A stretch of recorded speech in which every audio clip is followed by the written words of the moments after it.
B new concept of English grammar tense. एकदम easy आहे. आपल्याला स्टेप बाय स्टेप टेन्स शिकायचे. पाहूया how to identify the tense. There are 3 type of tense. 1 simple present tense, past tense and future tense. परत त्याचे 4 प्रकार पडतात प्रत्येकीचे.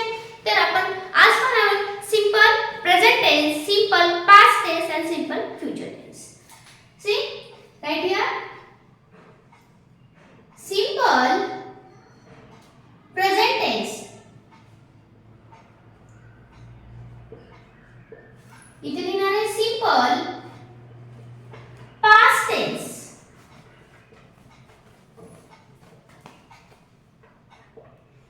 Okay. आणि थर्ड पाहणार आपण simple future tense.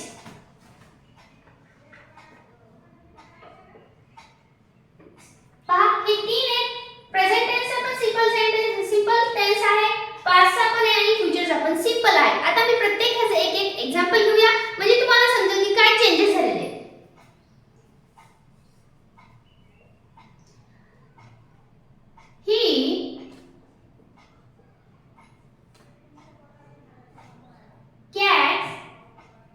He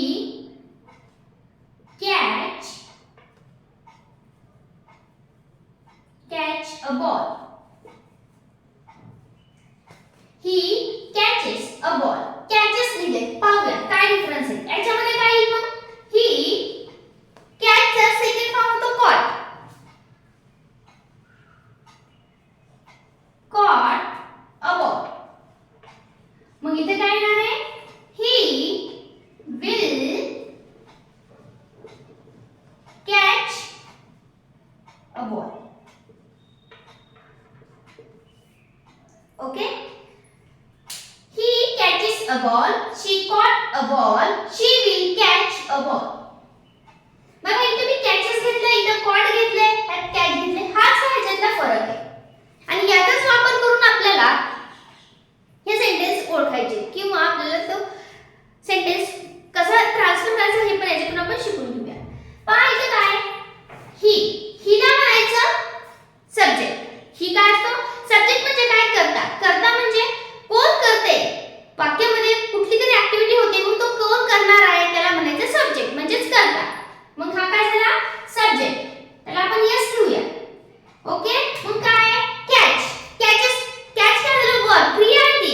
catch करणं, पकडणं ही काय झाली? क्रिया झाली. याला म्हणायचं वर्ब म्हणजे क्रियापद. वर्ब म्हणजे काय? क्रियापद. त्यातच परत हे वर्बचं फर्स्ट फॉर्म आहे म्हणून मी V1 लिहिले प्लस हे काय आहे? ऑब्जेक्ट म्हणजे हा झाला ऑब्जेक्ट, हे झाला सब्जेक्ट आणि हा काय झाला? वर्ब. ओके. हा झाला याचा स्ट्रक्चरल फॉर्म्युला. आता याच्यात काय होते? आहे यस आहे म्हणजे सब्जेक्ट आहे.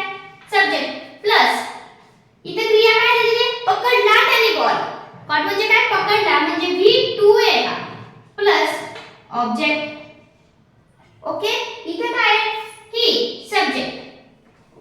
ही काय आहे? सब्जेक्ट. मग इथे पण लिहिले सब्जेक्ट प्लस विल आले. इथे कुठंच हेल्पिंग वर्ब नाहीये पण याच्यामध्ये आहे विल. इथे विल पण असू शकतं अदरवाइज शॅल पण असू शकतं.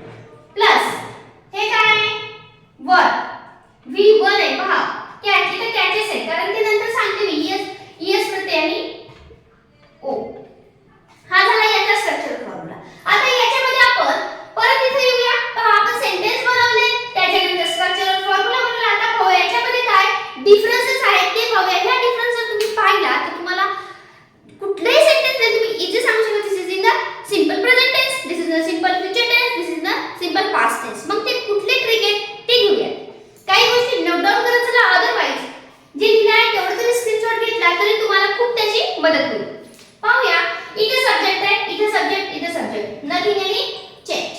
देन V चा वर्ब फर्स्ट फॉर्म आहे, इथे V चा सेकंड फॉर्म आहे. पास्ट मध्ये V चा म्हणजे वर्ब चा सेकंड फॉर्म आहे. तर इथे पण वर्ब चा फर्स्ट फॉर्म आहे जसं की इथे आहे. पण आता ह्या दोघांमध्ये काय फरक आहे मग? सिंपल प्रेझेंट टेन्स आणि सिंपल फ्युचर टेन्स दोघांमध्ये वर्ब चा फर्स्ट फॉर्म आहे. मग चेंजेस काहीतरी असणार. तर काय आहेत चेंजेस? आहेत इथं वर्बला यस किंवा ईएस प्रत्यय लागतो. काय लागतं? यस किंवा ईएस प्रत्यय. मग कधी लावायचं ईएस प्रत्यय?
मध्ये शॅल किंवा विल असे हेल्पिंग वर्ब असतात. अशा पद्धतीने जर तुम्ही असं डिस्ट्रीब्युशन करा आणि कंपेअर करत जर चाललात तर तुम्हाला टेन्स खूप इझी वाटते.